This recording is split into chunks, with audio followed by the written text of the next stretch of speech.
Welcome back. We went to see the Smiths to ask if they could help interpret the dream Grace had about Ludwig. I had a dream last night. I didn't remember it at first, but I saw something today at one of the museums. What was the dream? I was being chased in the woods by wolves. And I saw a sleigh. Ludwig was inside. He pulled me up, and I thought I was safe. But then he turned into a wolf. So what do you think, Mother? A dream of rescue is a spiritual guide dream. The High Priestess in Gabriel's cards must be linked to Ludwig somehow. What do the wolves represent? I'm a psychic, dear, not Freud. But the warning I got was about the black wolf, wasn't it? And the wolves in the dream. It must be the same danger. It's so frustrating. The more I find out, the more questions I have. Why don't you try a little communicating of your own? Ludwig's the link. Appeal to him. The answers may not come right away, but at least you'll give the guide something specific to say the next time she contacts you. Isn't there any way that you could, do a psychic reading on Ludwig or something? To tell you the truth, I've been trying all day to make contact, but I only feel great despair. Ludwig's soul is not at peace.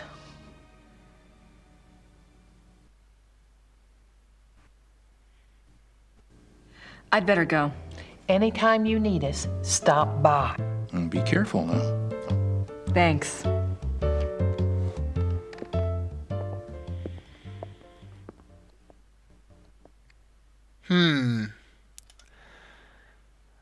Let's see if Grace took any notes about that.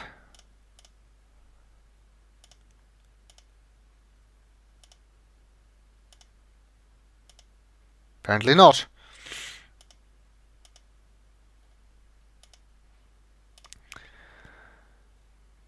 Let's go back to the castle for a bit.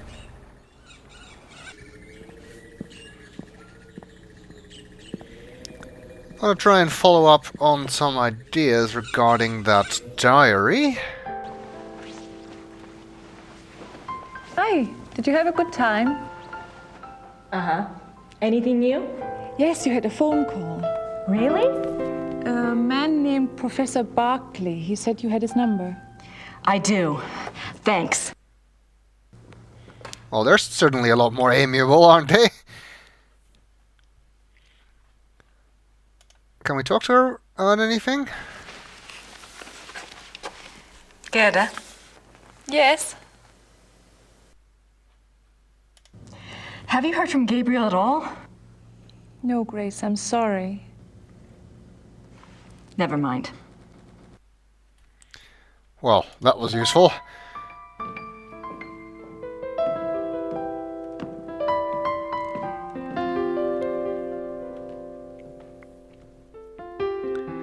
Let's call Professor Barkley,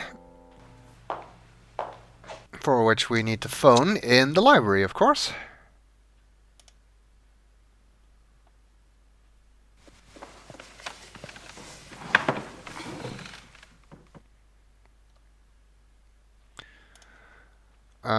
His card.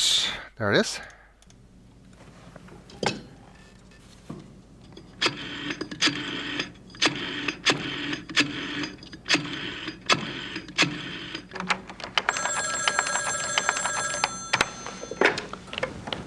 Hello?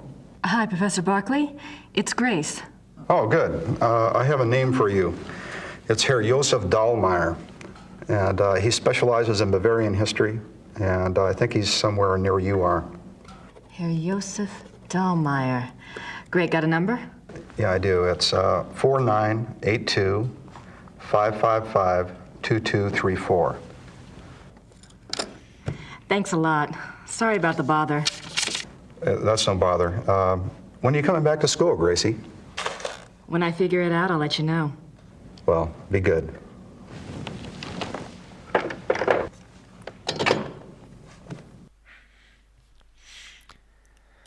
Alright, we got someone who might know about Ludwig. And we took down his phone number, Dallmeier's name and phone number. Professor Barclay's Ludwig contact.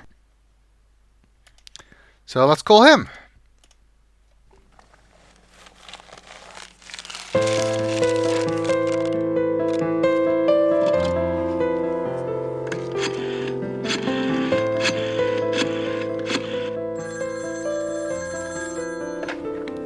Hallo? Hallo, sind Sie Herr Josef Dallmeier? Yeah, you must be Grace Nakamura, the American history student. Yes, I hear you're interested in Ludwig II. very. Good. There's something I want to show you. Drive to Berg on Starnberger See. Meet me at the Memorial Chapel. All right, thank you. Oh, wait. Was there anything you wanted me to look into before we meet? Well, I was hoping you knew something about someone called the Black Wolf. He was a contemporary of Ludwig's. He lived in Prussia, I think, and he was well connected. Never heard of him, but I'll check. See you there. Thanks. Bye. Okay, I guess we should go meet with him. But before we do that, like I said, I seem to recall the biography mentioning that the author had access to the Royal Bavarian Archives, which is also where the diary is kept, so it might be worth trying to track him down. And we have a phone number for his publisher. So let's try call that. I'm not sure why I'd want to call the biography's publisher. Oh, apparently you're not allowed to do that yet. Okay. In that case, we'll go to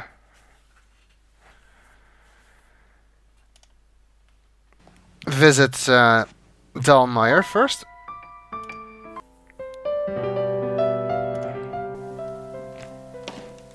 I thought you could do that before, but apparently I was wrong.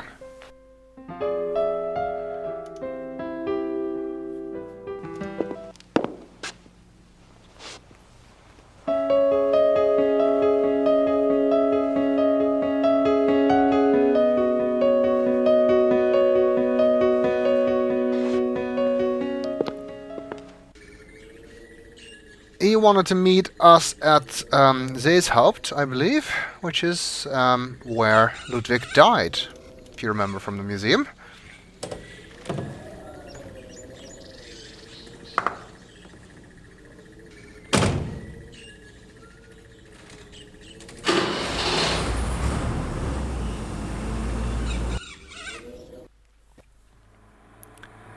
So we have a new option there, Starnberger See at Seeshaupt.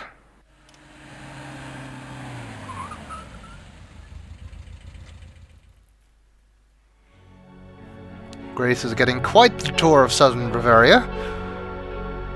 Let's see. Some kind of chapel?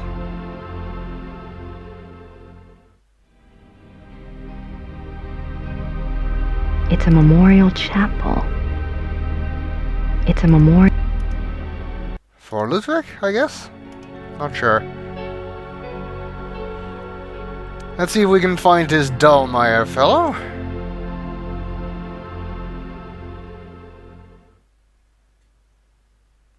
Nope, he's not here. Let's see if we can find anything else.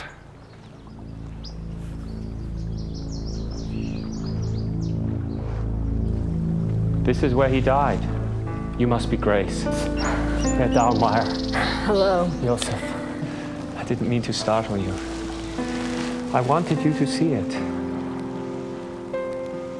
I feel him here the most, you know, more than at the castle. So, what did you want to know?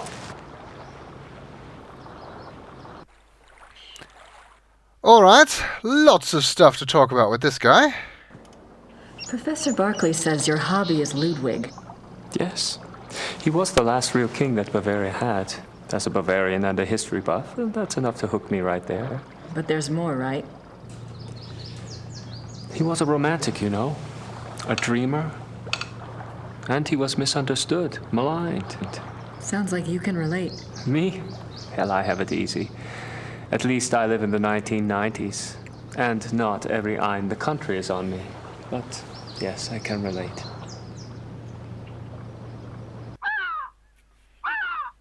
You know about Ludwig's diary, right? Of course. How can I get my hands on it? I'm sorry. I have been trying myself for 5 years. They keep it locked up tight in the Royal Archives and they don't let it out. They must think it contains things that will hurt his image. They won't let anyone see it, not ever? Only one person outside of the government ever got to see it, a biographer, Sir Richmond Chapel. He had friends among the German royals and they let him look at it. Did you ever try to contact Chapel? Pick his brain? No, and I don't believe I never thought of that. If you do and you find out anything, you must share. It's a promise. Okay, so apparently that's what I needed to be able to call the publisher. Tell me about Ludwig. I don't know where to start. There's so much. Politically, the most significant thing about Ludwig II was that he signed over independent Bavarian statehood to Prussia in 1870. Bavaria became a part of United Germany, and Ludwig became a figurehead prince under the Prussian Kaiser. Why do you think he did that? Bavaria had been involved in the 100 Years' War. People were tired of fighting. Prussia's push to unite the German states made some amount of sense. Still, Ludwig must have had other options. At the very least, he should have negotiated better terms. So what was the real reason? He was manipulated by Bismarck. At least that's what I think, anyway. What about Ludwig personally? You'll find two perspectives on Ludwig. The view the tourists get is the romantic ideal, Ludwig the tormented loner. Then there is the historian's point of view. Ludwig was plagued with guilt over his sexual orientation and was driven mad with self-loathing. But I take it you're not buying either point of view. Well, it's all too convenient, isn't it? That he was a devout Catholic, there is no question, and I'm sure there were pressures on him to be normal. But he was no prude. He loved Byron. Yes. Philosophy, the French court. If anything, Ludwig was too much an egomaniac. He didn't give a damn what anyone thought. And besides, he didn't try to hide any of his relationships.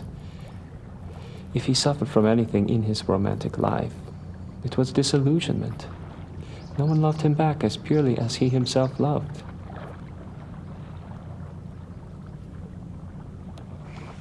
Well, if it wasn't sexual guilt that tormented him, what was it? I don't know. His diary was filled with self-guilt, but I'm sure it's not about that.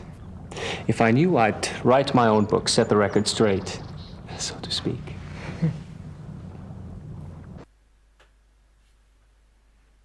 Have you read anything about Ludwig's midnight sleigh rides? Would that have been something? To be out at night and suddenly see him sweep by with his entourage? They say the night agitated Ludwig, and that being outdoors and the rushing feeling of the sleigh calmed him down. Sometimes even the sleigh wasn't enough. He would stop in some remote woods, order his servants to stay put, and go wandering off by himself for hours. It drove the servants crazy. I can imagine that would annoy them. Tell me about Bismarck. Oh, Bismarck. He was the Prussian Kaiser's chancellor. Not a nice man. Bismarck had a reputation for learning people's weaknesses and manipulating them. It's a matter of record that he had spies on Ludwig's staff. He may even have had a henchman even closer to the king. And he was involved in the conspiracy to declare Ludwig insane. Nice fellow. Let's see if he managed to hunt down anything about the Black Wolf. Did you find out anything about the Black Wolf? I did. I'd read about him before, but I hadn't realized that was who you were talking about. His name was Godin. Paul Godin. I found a reference to his being called the Black Wolf after you telephoned. I've never heard of him. Who was he? Godin lived on the fringes of the Prussian court. He was handsome, charming, dangerous, or so they say. He was variously rumored to have been a foreign prince, a Prussian spy, even an assassin. Since you were interested in him, I found out some things that are probably true. It said he came from abroad in the mid-1800s, but claimed high German blood. Do you know where he came from? No. And he was ruthlessly ambitious.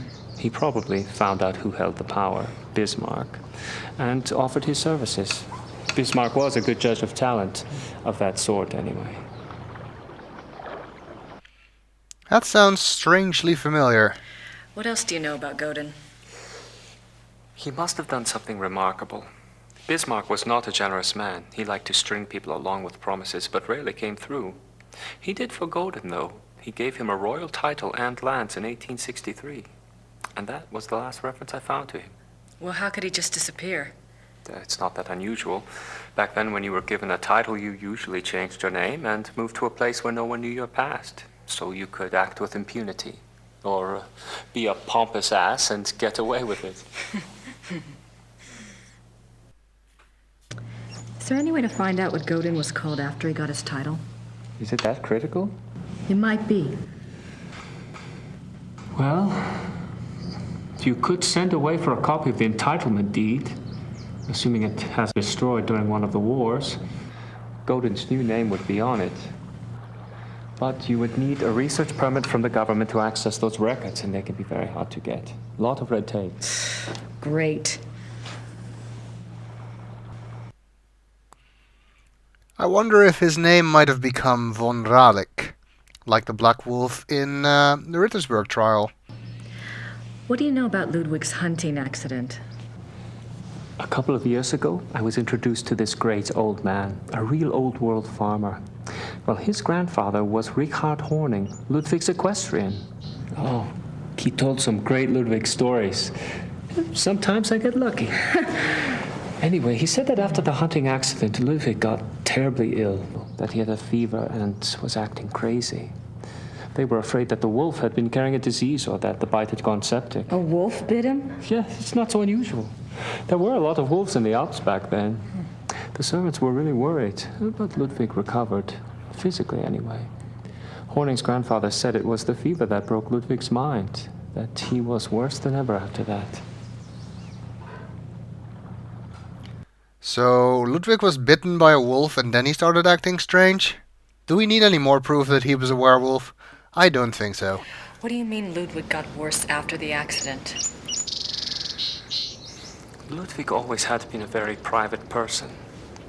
But after the accident, he got darker, more crazy. Towards the end, he was even forcing his servants to enter his chambers bent over so they couldn't see his face. Horning's grandfather said his temper was fearsome. He would fly into a rage at the least mistake. Must have been terrified of him. Yes, well.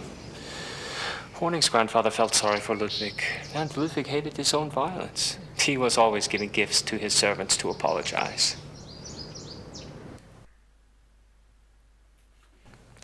You mentioned that there were other reasons why Ludwig's servants feared him.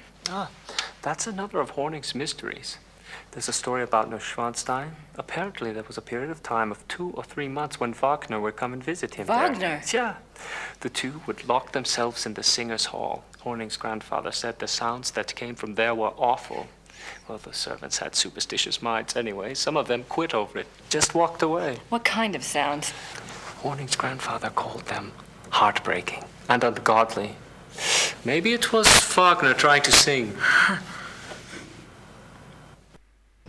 Well, I guess that's all for now. Thanks for your help. It's my pleasure. And if you ever want to talk again, just give me a call. I'll meet you down there. I will. Thanks. Servus. Bye.